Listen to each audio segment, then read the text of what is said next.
Welcome to Focused on Forward.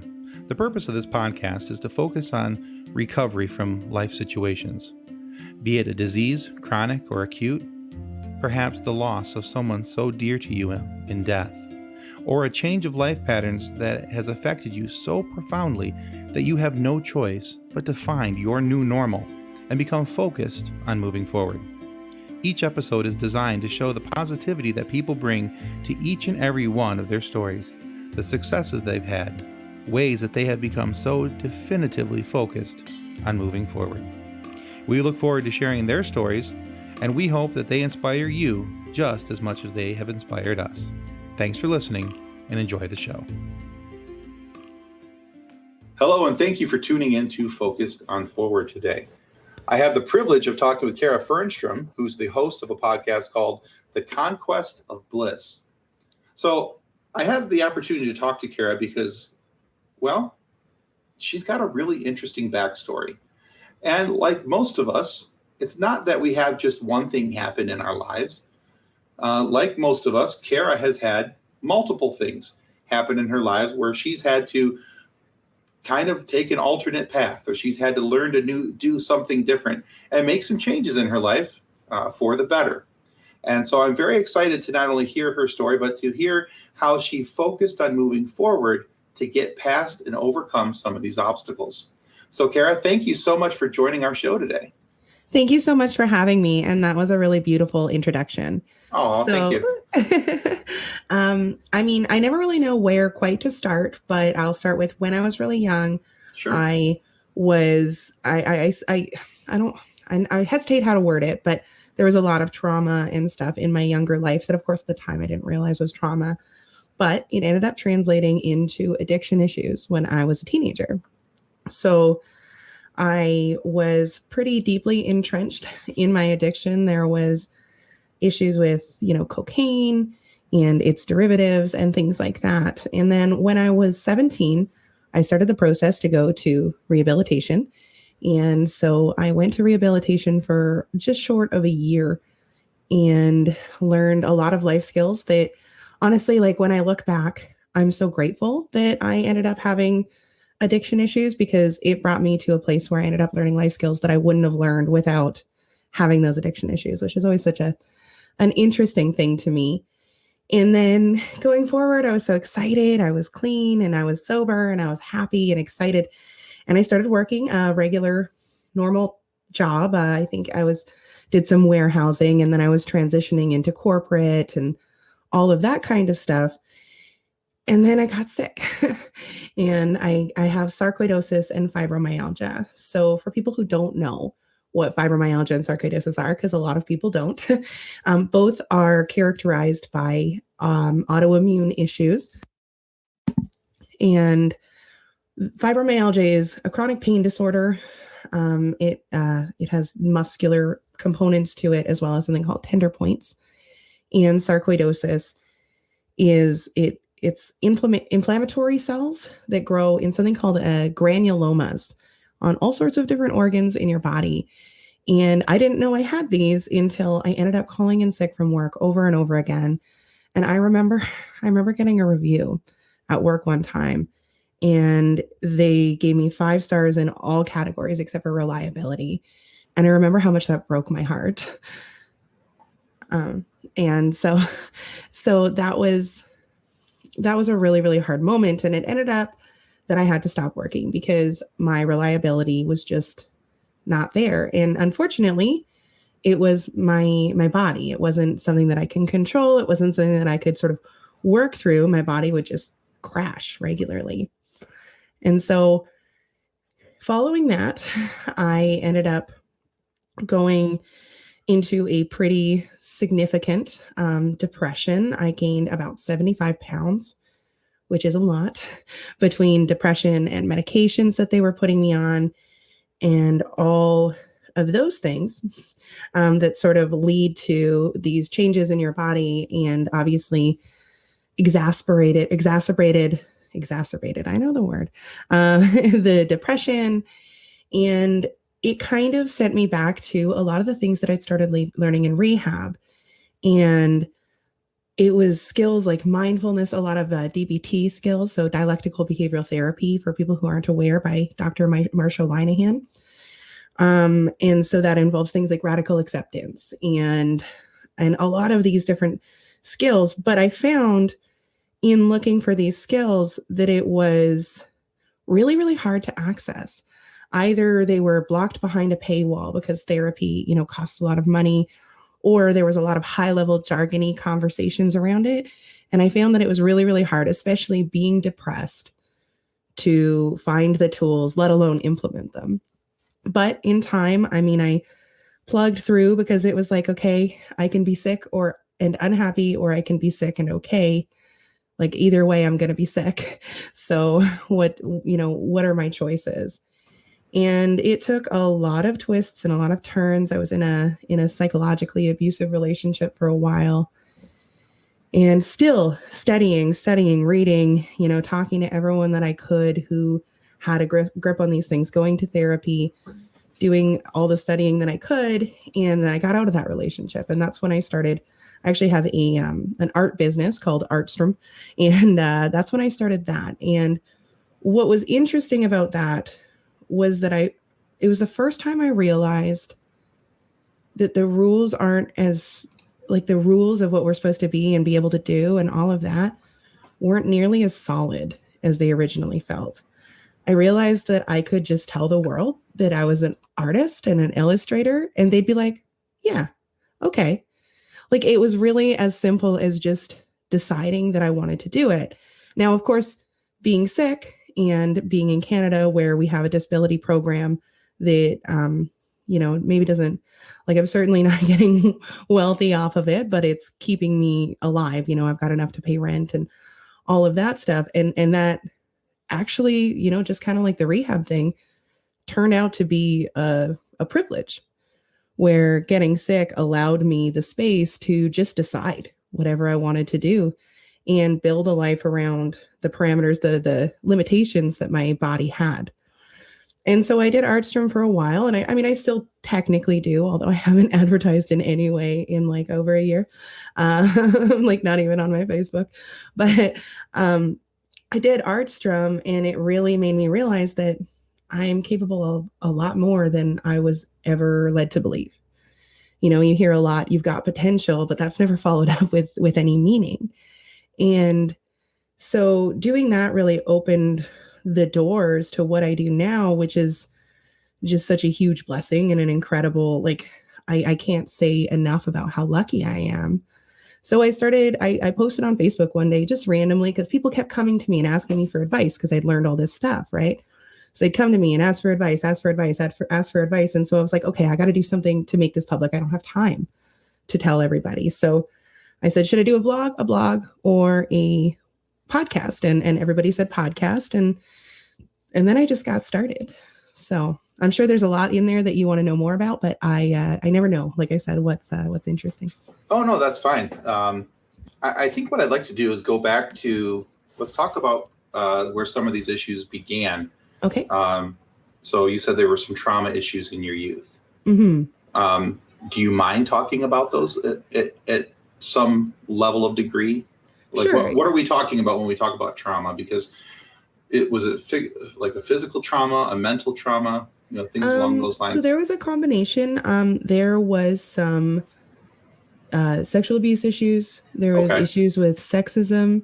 And then there was also religious trauma that was involved in that. So a lot of it all kind of happened right around, like, it really came to a head right around the time that I was 10, because I'd been going to a private school for the religion that I was a part of, a private school. And then they transitioned me to a public school, and I started getting bullied really badly as a result of having, no concept of life outside of my very, very small bubble. Sure. And so I started getting bullied really badly. And then a lot of those issues that were invisible while living inside of that bubble started to come to a head. A lot of, the sexism in my family. I'm the only girl of 3. And there was a lot of sexism and issues there. Like, just to explain what I mean, it wasn't, like the boys get to eat more. It was like, all women are crazy and illogical and are really only made to serve men. And so a lot of issues around my sense of self and my place in the world and stuff like that. Okay. And very traumatic issues surrounding that. And then there was some incidents that happened, like I said, sexual abuse incidents, Understood. as well as, so just that kind of thing. That's all. Okay. And so that was that you said around the age of 10 was when all that started. You said that you went to rehab at 17. What time did your addiction issues begin? See, that's a question that I'm not even 100% sure I have an answer for. Fair enough. I know when I started using different substances. So I was 12 when I first started drinking and smoking weed.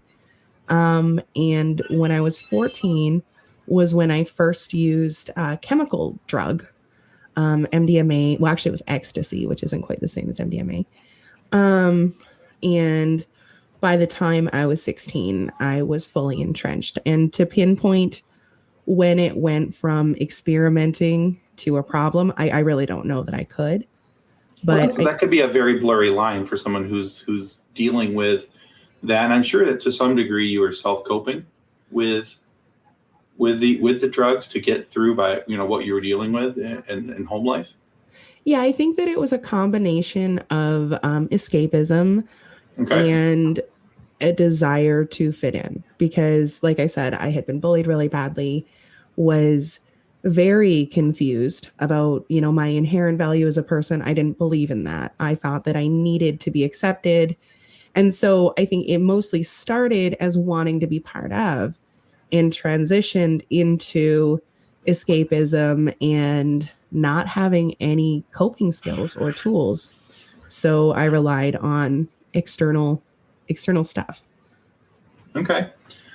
So when you went to rehab at 17, was this something where you were dealing solely with the alcohol and drug addiction issues, or were you dealing with some of the traumatic issues as well, kind of all crammed together, and we're just going to take this all on at once? Well, that's a really good question. And I think I've never been asked that before. So I really like that question. Oh, well, I think cool. that it's, it was kind of a combination, like the primary focus, it wasn't a 12-step program, but the primary focus of it was to get us clean, but more importantly, sustainably clean and able to function in the world around us. So there was a level of dealing with trauma. I did have a therapist while I was there, but like the program was basically, it's so hard to explain, but it was kind of based on like the buddy system where like you would pick a buddy for each event, right? So we would have meals, 3 meals a day. And then following those meals, we would have something called cleanup, and you had a partner for each of those. And we would do something called exploring, which is still the term I use for it today, actually, where you would just talk about your issues. Now, of course, we were talking with other teenagers who had drug addiction issues. So I would not, call it therapy in the traditional sense. But it did help me start to unpack some of my issues. So some of the issues around, sexual abuse, that started to get unpacked there. But, a year is not, it's not enough. Even with one-on-one professional every day, a year is not going to, I've been dealing with it for over a decade and I still struggle. Well, yeah. And that only makes sense. I mean, you can't undo, that much in that short a period of time. There's the old saying, Rome wasn't built in a day. Mm-hmm. And so you're not going to unpack that level of trauma in 1 year. It took you 17 years to get there. It's not going to unpack in 1 year. Exactly. I wish it worked that way. That would be great, wouldn't it? Me too. Yes. Just, okay, I'm here. Let's get this done. Let's move on. That would be great. But now one of the part of your story is that I'm most interested in, and not that I'm not interested in other parts of your story. That sounded really bad, and I apologize. Okay. You're good. I understand. And I say this because it has some level of personal application to my life and our story, is the autoimmune issues that you deal with, mm-hmm. because my daughter is, of course, autoimmune. And with her dealing with Guillain-Barré syndrome, you talked about some of the issues with fibromyalgia and the sarcoidosis. Did I say it? How do you say that? Sarcoidosis. Thank you. I knew I was going to slaughter that when I got to it, but because you talked about how, you had that review. And I think this really kind of hits home for me because of my daughter. When we talk to my daughter about things, she has lost nothing in her mental drive, her emotional drive, all these areas. She's very artistic. She's very much, her brain functions as well as it ever has, probably even at a higher level now that she's gotten older, because she's gone through some of these things and she's understanding, what's going on with her. But one of the issues that she has is that, some days, as you said, some days your body just didn't want to work, and then for her with Guillain-Barré, it's very much the same thing. And so as you were talking about that, I was kind of relating it to us. There are days, we have our good days and we have our bad days, and, we call them bad pain days. And on bad pain days, if she doesn't leave the couch, I'm not really getting all that, excited about it. But I also know that those days are hard on her, Yes. Emotionally, because she can't do the things that she wanted to do or like she used to be able to do.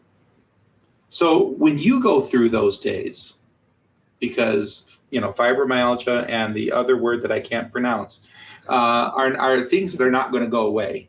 Nope. These are things that you will have for the rest of your life. Yeah. Unless there's a miracle happens, but yeah. Right. Exactly. That's the problem with autoimmune issues. You take those with you for the rest of your days. So when you're having those type of days, how do you move forward? What helps get you through?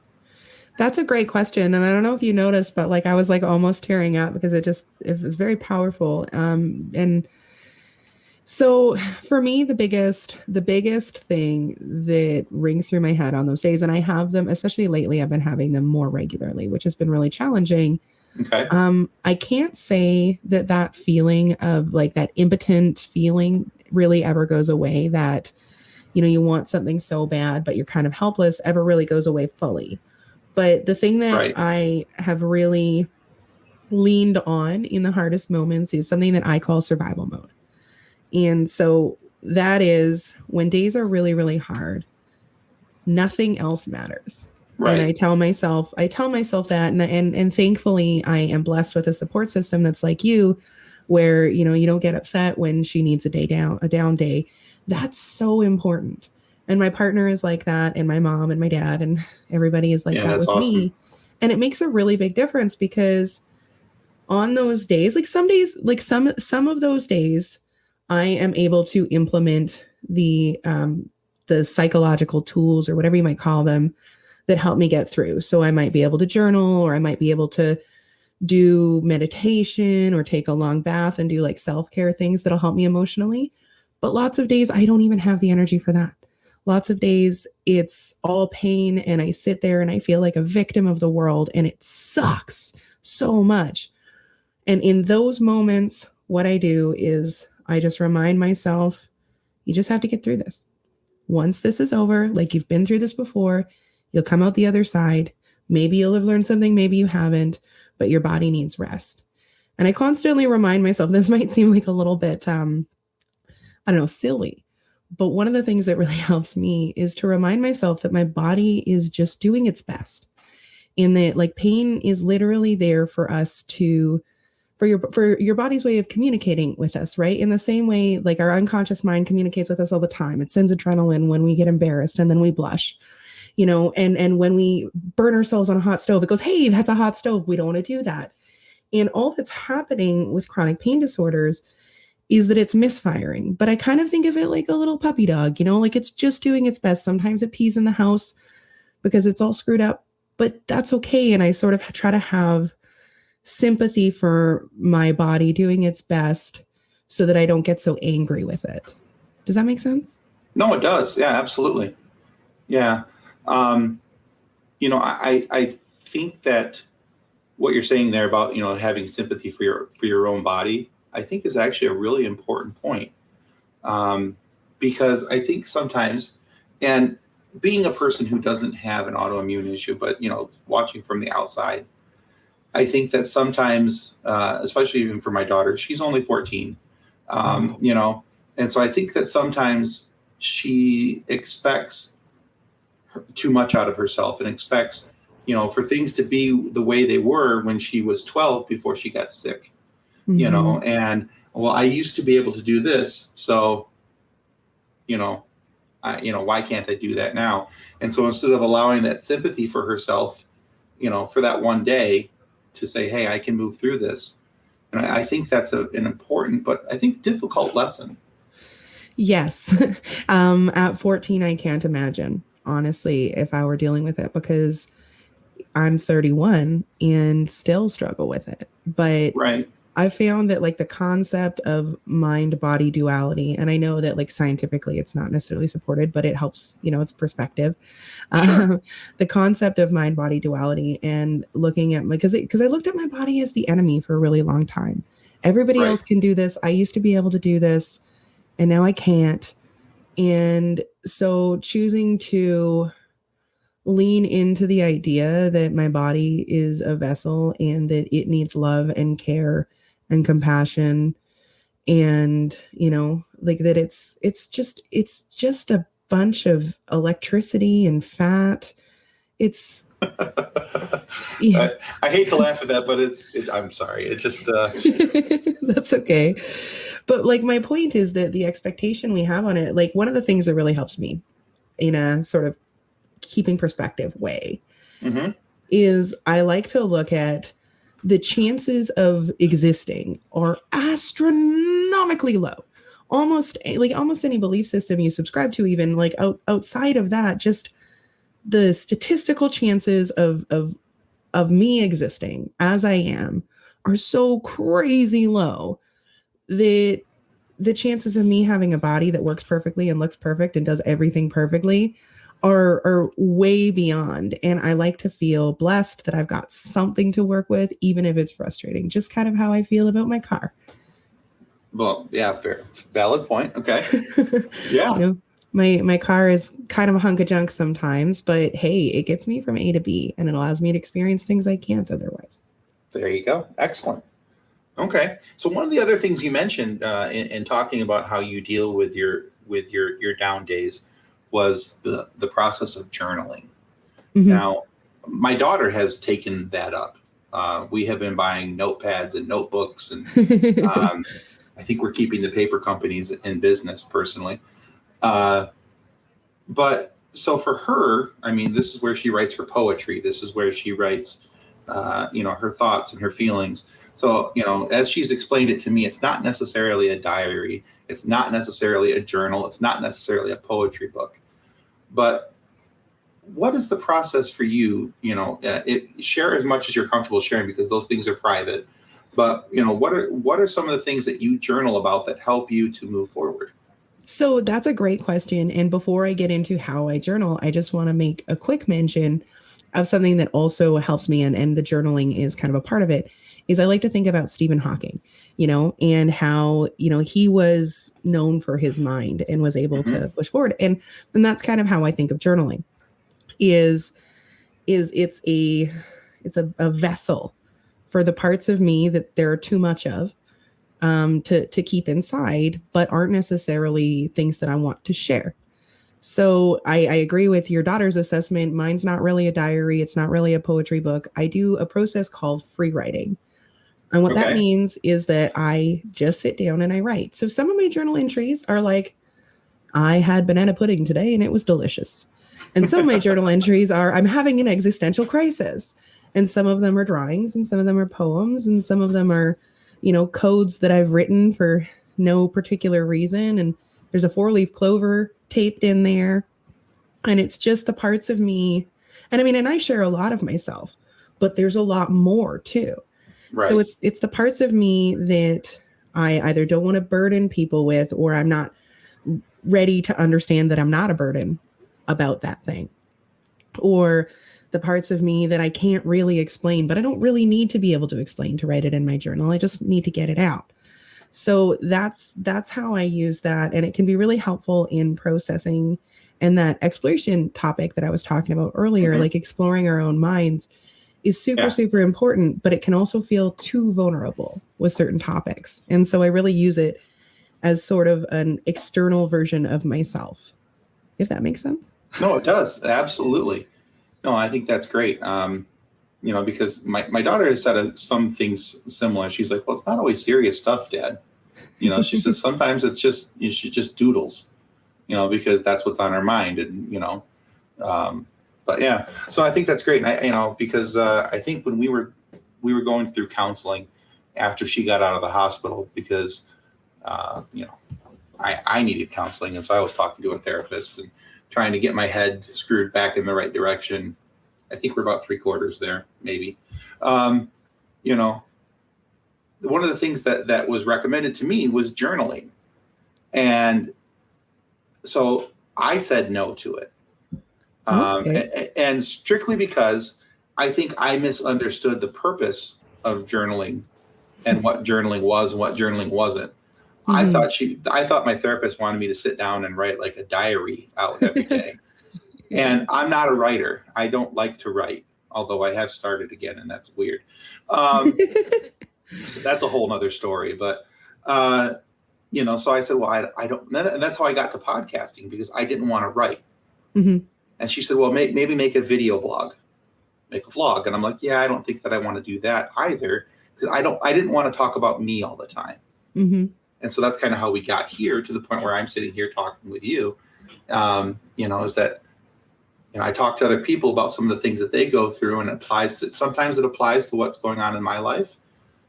Sometimes it doesn't, but there's always something I can learn from somebody and what they do and how they're moving forward in life.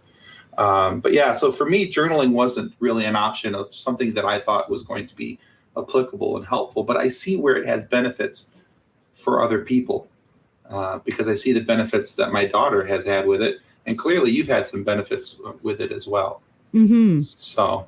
Well, and one of the nice things about journaling, when paired with the concept of like I'm really big on using meditation, but not necessarily sitting down with my legs crossed and, going through some very hyper specific process, but about clearing my mind. But sometimes I can clear my mind by, just gently allowing my thoughts to float away. And sometimes they're just really, really loud and they just need to get written somewhere, because otherwise I just kind of explode them onto life. So I think, okay. But honestly, I'm glad that you said no to journaling, because that led us here. Exactly. So other than journaling, do you have other creative outlets for days when you're struggling or you're fighting depression and things like that?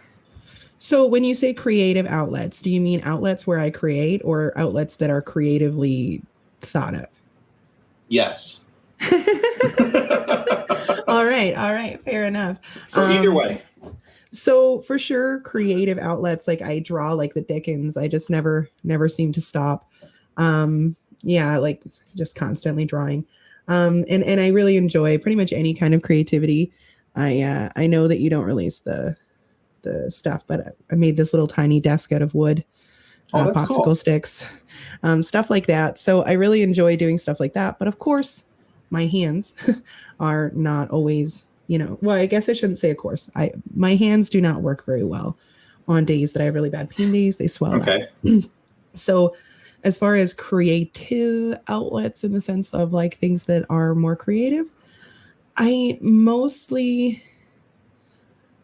really not that creative stuff. It's mostly the stuff that people always talk about. Phoning a friend, finding, I really like to pour myself into my work. That really helps, especially because of the topic of my work is happiness and well-being. Sure. And it's really hard to stay unhappy when you're reading about happiness all day. So like, fair enough. In that sense, reading positive things. And then, this one actually is creative. Okay. I have a creative one. Okay. And it'll probably sound obvious once I've done it, but I'm always surprised by how few people use this as a tool. One tool that I use when I'm having a terrible day, whether it's a pain day or an emotionally terrible, actually they kind of coincide a lot, but sure. Is I make a point. I set myself a goal, 5 people, whatever, and I will either just reach out to them and make sure that they know they're being thought of, or I will do something nice for them. If I have money, I will buy people things. Whatever I can do to, because the thing is that it feels so powerless, right? You feel like you've got no power and you're stuck in this crappy situation. And by doing things that are nice for other people, you create a better world within which to live. And it sort of returns my sense of power, where it's like, I might not be able to change my situation right now, but I can make the world a little bit better for when I'm feeling better. And so that's, I guess, kind of creative. No, that's awesome. I love that. I really do. No, I think that's great. I think far too often when we're in a bad way, whether it's emotional issues, whether it's physical issues, it's a mental emotional combination. I think sometimes it's too hard to get out of our own way. Mm-hmm. And I think if you're able to put other people first in your mindset and do good things for them, whether it's just calling and saying, "Hey, I'm thinking about you. You're important to me," or as you said, you can buy them something, do something for them, nice, whatever. I think that's beautiful. I think that's a really good thing to do. So, I think that's a really great tip. Thank you. Yeah, it's win-win too. So absolutely, it does good for them. It does good for you. Yeah, why not? All right. We'll be right back after a word from our sponsors.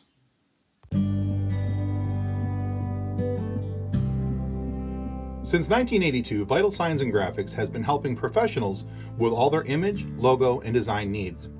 Perhaps you're looking for signs and banners, truck and trailer lettering, business cards, brochures, or other image and marketing aids. Vital Signs and Graphics in-house design studio has you covered. From logos to apparel, start to finish, Vital Signs and Graphics has everything you need to look and feel professional. Call Rick at 231-652-3300. He'll get you noticed. And now back to Focused on Forward. So let's move forward a little bit in your story and let's talk about how you got into podcasting. You said you kind of threw it out on Facebook with a "what should I do?" But let's talk about the beginning of your podcasting. Let's talk about your show, Conquest of Bliss. What's it about? What do you do? So the Conquest of Bliss, it started, like you said, on Facebook, and it was really, really scary for me. And initially I didn't really have a plan. The only two real goals I had when I started was be vulnerable, which is another tool that is really surprisingly effective, is embracing vulnerability. So was to be vulnerable and to talk about happiness and well-being with people. And that was it. It was really simple. And as it's grown over time, I have really kind of honed in the focus on being a library of conversations about happiness and well-being. And so nowadays I talk to sometimes experts, psychologists and neuroscientists and anthropologists, and sometimes lay people. And so the experts sort of lend the expertise, right? They give an overall understanding, the theory, the studies, and we talk about that kind of stuff. And then when I talk to other lay people like myself, we really just sort of flesh out what a lot of those tools look like when they're played out in the real world. So like one time I had a fellow on who had unfortunately lost one of his daughters in infancy, which was really, really hard to deal with. Yeah. For obvious reasons. And he talked about some of the tools that he and his wife used to cope with that, some of the realizations that he had that were stark but so valuable. And so I inadvertently at first, and now it's more focused, I'm creating a space for raw, vulnerable conversations about well-being, because and I used to say happiness all the time. Happiness was the big word, but I feel like well-being is really more accurate, because well-being involves sadness. Well-being involves anger. It involves feeling your feelings and being truly human. And I think it's a disservice to pretend that happiness is more important than the other emotions. The other emotions really help complete it. And so that's kind of the idea of the show. And it's been a process. In the beginning, I didn't have an editor, and it's a little bit obvious. But starting at episode 22, I do. There you go. And yeah, and the process has been so transformative for me. I mean, I have missed very, very few weeks in spite of my health. And I'm just so happy in the well-being sense. Like I'm happy as in content with my life in a way that honestly, with everything I've been through, I never thought possible. Sure. I don't say this to put a knock on anybody who's, throws out the happiness flag, but, I've always figured that, it's hard to say, oh, we're going to focus on happiness. Well, there's other things that are attached to life. And I love your approach to it, because there are other emotions that have to be fleshed out, that have to be talked about, because that's all part of your mental and emotional health. We can't just be happy. Exactly. I want to be just happy, but that's not realistic. Realism says that there are days when I'm going to be mad or unhappy about things, or I'm going to be sad even about things. And how do we navigate through those? So I think that being able to have those kinds of conversations are very important. So I think that's where a show like yours is so very important as well. Thank you. And I mean, it's a funny thing, because it took me a really long time to realize, and honestly, I'm kind of at a point now where I don't want to be happy all the time, because I've really come to it's sort of a life hack that I have, where it's if it's good, it's good. And if it's bad, it's also good. Because I'm able to learn so much from if I have an explosive moment and snap at my partner, for example. Well, I can figure out things that were underneath the surface and make our relationship better, right? And stuff like that. So it's kind of cool, and it makes me look forward to the spectrum of emotions that I'm capable of feeling. No, I think that's a very good point. So, how often do you post new episodes?